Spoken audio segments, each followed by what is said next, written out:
All right. Hello, everybody. I know we're on talk number 3, speaker number 3. So I just like to get a quick survey of the room, a little participation. Can you raise your hand just so we kind of know before our Q&A if you are thinking about DPC, curious about DPC, not yet open? Okay, cool. All right. And then raise your hand if you are open but with less than a year. So new to 1 year, all right? Me too. And then if you're a DPC vet and you're over 12 months, anybody? Okay, a few of those too. All right, cool. So I'm excited to talk about DPC startup, and I'm gonna touch on 4 major areas. Startup, I'm gonna spend the most time on.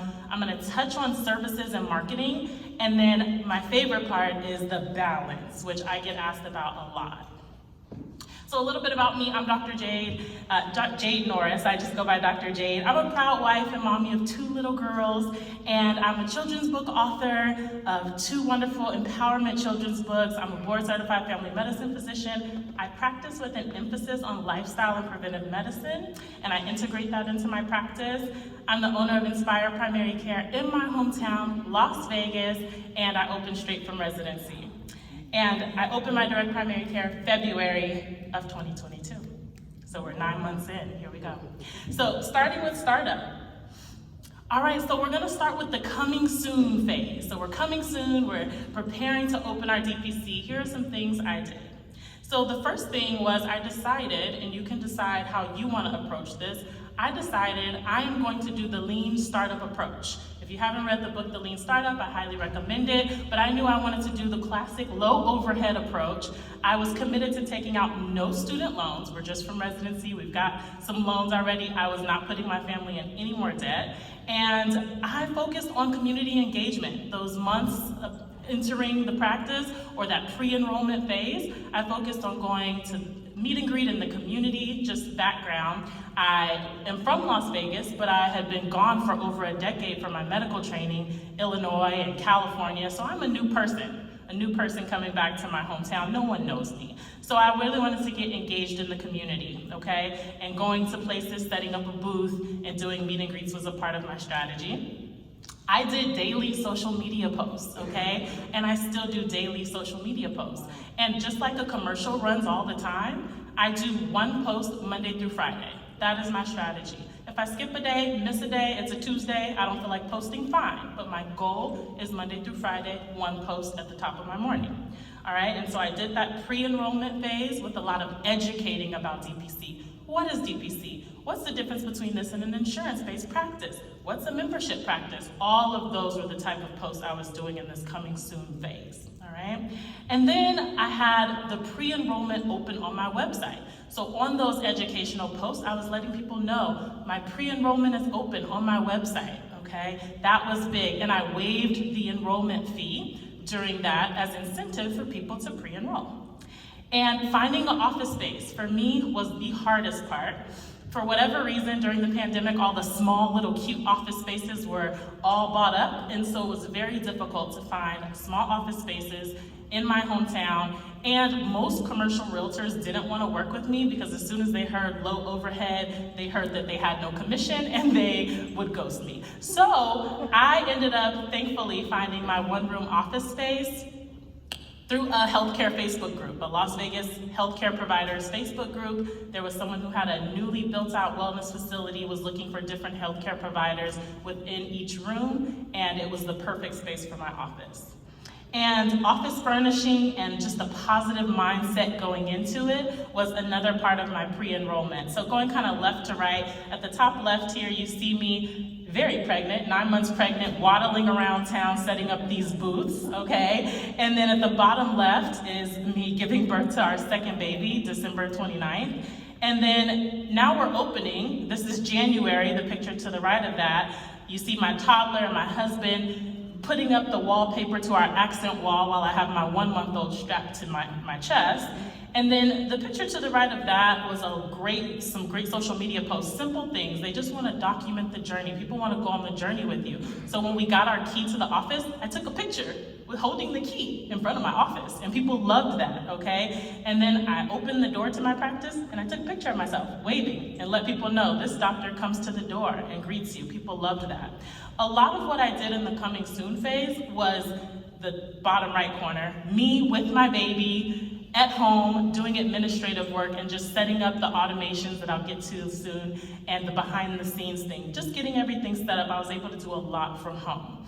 And at the top right, I want you to take note of this ugly blue exam table. I found it for $200 off of Facebook Marketplace, and you'll see in the upcoming slides how we transformed it. And so now we're open. We're in the now open, what's happening? So for me, we were onboarding those pre-enrolled patients. I know you wanna know the numbers. So I had 50 people pre-enroll and 10 of them actually signed up. So I was enrolling those 10 golden people, but luckily I kept my overhead low and I only needed 11 members to cover my overhead. So that was awesome. Daily social media posts, you see the theme here, Monday through Friday, top of my day, that was still happening. And I was letting people know, we're now open. As I did something, I enrolled a new patient, I'd hop on and say, this is what you can expect at your onboarding appointment. I'm just documenting what's happening and people are enjoying following that journey. Okay, and then the ribbon cutting ceremony, I did join the Chamber of Commerce. I only joined with the intention of having a ribbon cutting ceremony, okay? Yeah, it's very superficial. I wanted a picture with the big scissors, and it really does document a great memory for yourself. It's a great social media post, in addition to getting the word out, all right? And there's my husband holding our almost 2-month-old at our ribbon cutting ceremony. A lot of what I was doing was urgent care side gig. Again, low overhead. A part of my plan was to have that side hustle, as I call it, 2 days a week. Tuesdays and Thursdays are my urgent care day. Monday, Wednesday, Friday are my days in the clinic. And that way I have my set income and I don't have the pressure to grow fast. I can really grow at a pace where I'm acquiring my ideal members. And a lot of that now open phase was learning, continuously learning. You always are learning in DPC, but learning my flow. What workflows do I like? If I don't like something or something is clunky, then I'm changing it. I'm pivoting as I go. What EMR? Okay, I have my EMR, but now how do I send a fax? And how do I send a referral? And learning the ins and outs of that. Learning how to do tasks that I used to have an MA for. Never took a full set of vitals. Okay, now we're doing that. I've collected the PAP, but now I have to put in the order, bag it up, put it outside in this LabCorp box. All of that is new. So it was nice for me to slowly onboard people as I learned these tasks. And also just how to be an entrepreneur, all right? What is a profit and loss statement? Don't know, but I'm gonna hire a bookkeeper, all right? And figuring out what you wanna outsource versus what you wanna take on in DIY. Must-haves. I recommend keeping it simple, all right? So your website, I don't recommend keeping that simple. I recommend really making a quality website, and it should have the same feel as the feel you want for your practice and a similar aesthetic of your practice, all right? So don't skimp on the website. It is the home that introduces people to what you're all about. Picking your EMR. This question gets asked a lot in the Facebook groups. I recommend doing a demo of the different EMRs. They let you do a demo or hop on a call for free. Pick the one that works for your budget and the flow that you like. Pick it and move on, all right? It really doesn't have to be this complicated thing. Does it fit in your budget? Do you like how it works for you? Does it work for your brain? People will say, pick it and move on. Get your laptop, your office space. Google Voice I use for my general business number, Google Suite for my email, or G Suite, and basic supplies and equipment. I got my exam table, stethoscope, chairs and table, otoscope set, a scale, blood pressure cuff. It doesn't really have to all be super extravagant at the beginning. You can continue to add on as you're open, and guess what? Amazon Prime gets things there the next day. So it really can build as you go. Down to the bottom left is a screenshot of my website. In the middle, you'll see that ugly blue exam table has been now transformed. Simply went to Amazon, typed in whatever you call it, vinyl, medical exam table vinyl, ordered it. We staple gunned it on top of that ugly blue, and then accent wallpaper you saw, we had some scraps of it left. We cut it into pieces on all the shelving. It looks really expensive. My patients love this exam table. They're like, where did you get this fancy $200 exam table? They have no idea. All right, so you can be creative and it can look really expensive and sleek and upscale without breaking the bank. Automations. This is my favorite, you guys. So I am the automation queen. I run my practice just me because everything is automated. All right, so when people ask about how to join my practice, they go to my website. The big Las Vegas sign at the top of my website says enroll, they click that. It's integrated with my EMR. As soon as they go through those questions, they get an automatic email. It tells them the next steps with a link to schedule their appointment. They schedule on my calendar. And then they get auto-enrolled into my newsletter. Anybody who books a meet and greet or anything on my calendar, it gets auto-enrolled into my MailChimp for newsletters and email marketing. All right, these are my frequently asked questions about startups. So I'm just gonna answer these now. What EMR do you use? I use Arrow DPC, and yes, I love it. What do you use for scheduling? I use Calendly.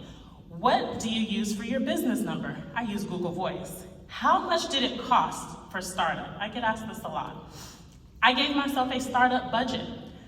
$10,000 was my startup budget. I saved $5,000 from my residency checks, and y'all know that's a big deal, okay? $5,000 from residency checks? All right, I saved $5,000 from my residency checks, went to Chase, opened a business account, got a checking credit card, and they gave me a big spending limit, but I gave myself a $5,000 credit card limit. That equaled $10,000, all right? That's what I gave myself to open my doors, and I gave myself a 6-month payoff for that $5,000 on the credit card before the APR started so that this was a debt-free practice, okay? And the total invested over time, so that was to open my doors, was $24,000, all right? And that was acquiring things as I opened, that's including that $10,000. And that came from my urgent care side job and personal savings as we grew until we became profitable. All right, and I get asked a lot about balance and boundaries, so I will talk about that at the end. Quickly touching on services, you do what you love. You offer what you like. You don't offer what you don't like. It's pretty simple. I am a full spectrum family medicine physician. I love procedures, so I include it for free. My patients don't even want the procedures, okay?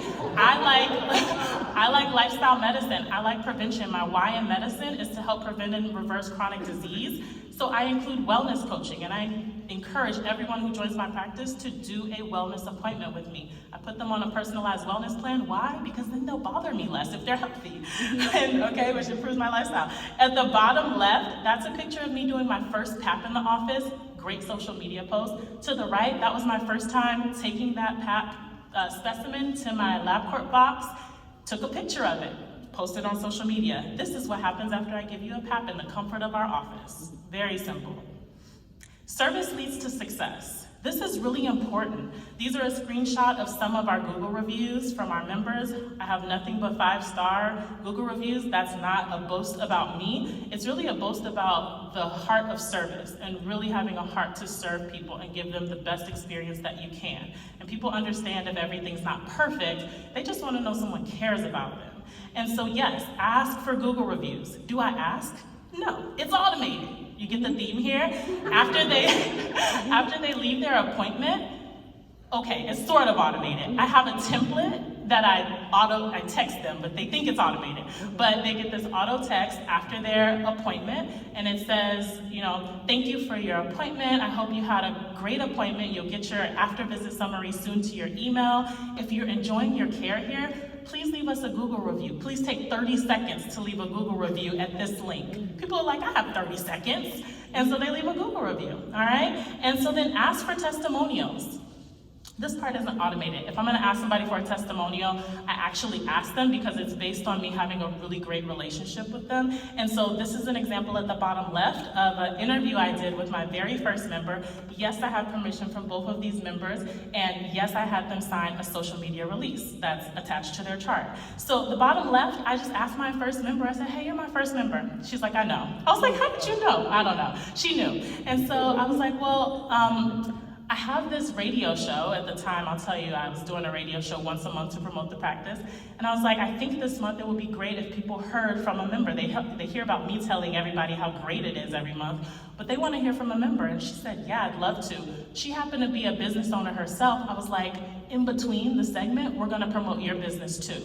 Great. So I asked her questions, about 10 questions, and I chopped, now you have to be creative here. I'm doing content as we speak, right? So not only did we put it on the radio, I was also filming it. So then I chopped it in each question, I chopped it into 10 Instagram reels, posted those, reposted those to TikTok, and then we were filming at the same time, popped it on YouTube. You see what I'm saying? I'm not creating a whole bunch of different stuff, I'm repurposing, and it makes it really simple. The bottom right, this is a member who is actually a pretty big influencer in our city, and when she left my office in her car, she just did this video on the practice and how great it is, how much she loves it, and she tagged me. So I texted her and said, hey, since you posted it on your social media, do you mind if I post it on mine? She said, of course. So then again, I posted it to my newsletter, I posted it to Instagram, posted it to my Facebook stories, same piece of content. Quickly on marketing. So who is your ideal member? This has an answer. The answer is not everybody. The answer is not 0 to 100, okay? Who is your ideal member? When people ask me who my ideal member is, in general, it's busy professionals. Why? I'm a busy professional, so I like to work with busy professionals. But specifically, my ideal member is Shawnee. Yes, I made up Shawnee, but I know her. I can look in this room and tell you who's a Shawnee. That's how much I know her. So she's a career woman, 30s to 50s. She selects the healthcare for the rest of the family. Most of the men in my practice is because Shawnee told them, this is our doctor. Okay, she splurges on luxuries like spas and vacations and Starbucks. She has many memberships and she understands memberships well. She wants to be healthier and she desires a wellness-focused approach and wants to be pill-free. She hates to wait because she's also me. Okay, she hates to wait. She's frustrated with the traditional system, and this is key. She doesn't mind paying for excellent service. So what is my focus? Excellent service. Because when I tell them how much the membership costs, and it just went up, she doesn't blink because she doesn't mind paying for excellent service. I know Shawnee. When I'm on a meet and greet, I know it's Shawnee. When I walk into a room, Shawnee is getting my card, all right? So what has worked and what didn't work? The things on the left are the things that got me the biggest return on investment. The things on the right got me the lowest return on investment. It doesn't mean it got me no patients, but for the amount of time I invested, it didn't have as many. This will look different for everybody, all right? And so for me, social media, knocking it out the park. I would say 80% of the people who have joined my practice are from organic, unpaid, Instagram that is reposted to TikTok, and that's how they find me. And it's just Monday through Friday. When I wake up in the morning, when I roll out of bed, I already have some saved drafts. If you guys are familiar with social media, they allow you to make the little videos and save it as a draft. So I already have a few of those. Just to give you a little background, at the end of my day, I'm in the practice Monday, Wednesday, Friday. At the end of my day, I give myself 10 minutes before I leave to shoot 2 to 3 reels, quickly on my phone. I open Instagram, I shoot 3 little things. I don't, do the captions or anything. I just save them to my draft. That way, when I roll out of bed the next morning, I can post it and create a caption, and it's done. That's my Monday through Friday in the morning strategy. That has gotten me most of my members.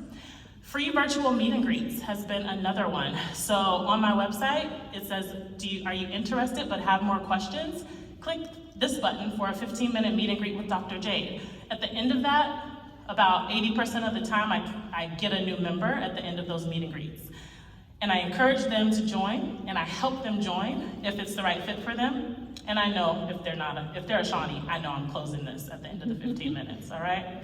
Because I know what she needs, right? And so a newsletter, that's also been helpful. I have one. I told you anybody who gets on my schedule is automatically opted into my newsletter through MailChimp. It allows you to tag different things. So I tag members, so that allows me to have 2 different groups. I have a non-member group, and I have a member group. Once a month, Right after their membership comes out, so the first week of each month, I send my members a newsletter with practice updates, reminders. You'll see a few screenshots in the next slide here. Oh, it's on this slide of what my newsletter looks like. And for my non-members, I'm nurturing that. So I'm letting them know more patient stories without any HIPAA information. I'm letting them know my member wins. I'm reposting screenshots of their Google reviews. So I'm just letting them know the benefits and how, that they don't need to wait until we have a waiting list. And I let them know that we'll be full at 350 members. Okay, so that's what I'm doing with my newsletters. So those also attract patients. Word of mouth. The word of mouth takes time. You have to prove the concept and have enough members to get the word of mouth, but I incentivize word of mouth in my practice through a member referrals program. Everybody who refers an adult member that joins, they get texted an Amazon gift card. I don't know who in this room doesn't like an Amazon gift card, but I love one. So that's what I give my members who recruit for me, all right? And what didn't work? I had a once-a-month radio show I told you about. It got me a lot of leads, but it just happened to be that Wednesday at 10 a.m., most of the people that listened to the radio were over 65. And I'm not opted out of Medicare. I take 0 to 64, so that just wasn't a great investment in my time, so I stopped the radio show because I got tired of telling people, no, I can't take you because you're over 65. Local magazines, so when I opened, like the other ladies, some of the local magazines and newspapers did a free article for me to talk about the practice, but they did a free article with the intention that I would continue with paid advertisement. So once I found out I didn't get very many leads from their free ad, I did not invest in their paid continuation. And I joined the Chamber of Commerce with the intention of the ribbon cutting ceremony, but I did go to a couple of the meet and greets. I didn't find them to be helpful for me based on the amount of time I was spending to go after hours to take that time away from my family. BNI, I am in BNI. It's a business networking group for those who are not familiar. I have not found a great return on investment because I'm investing 90 minutes minimum a week, and I have not yet gotten the return on investment from my time. And everyone will be different. Some people join BNI and they say it is a great return on investment to them.